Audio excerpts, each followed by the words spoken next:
Ang ownership mindset ay isang ugali ng pag-aako ng responsibilidad sa sarili mong buhay. Sa halip na isisi sa ibang tao, sitwasyon o kapalaran. Heto ang mga dahilan kung bakit ito mahalaga, lalo na kung gusto mong magtagumpay sa trabaho, negosyo o personal na buhay. 1. Hindi ka maaapektuhan ng sitwasyon. Kapag may ownership mindset ka, hindi ka basta-basta nadadala ng problema. Hindi mo sinisisi ang boss, ang traffic o ang gobyerno. Nakatuon ka sa anong pwede kong gawin kaysa sino ang may kasalanan. 2. Mas madali mong maaabot ang goals mo.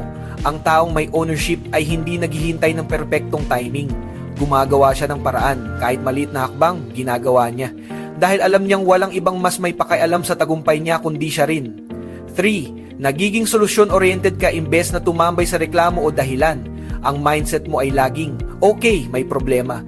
Anong solusyon? At yan ang ugali ng mga matagumpay na tao nakatuon sa resulta, hindi sa drama. 4. Tumatatag ang kumpiyansa mo sa sarili kapag tinanggap mo na ikaw ang may hawak sa direksyon ng buhay mo, tumataas din ang tiwala mo sa sarili. Kasi alam mong kahit anong mangyari, kaya mong i-handle. 5. Mas malalim ang personal growth mo. Lahat ng pagkakamali at pagkatalo ay nagiging leksyon. Hindi mo ito tinatakasan. Inaamin mo, inaayos mo, at natututo ka.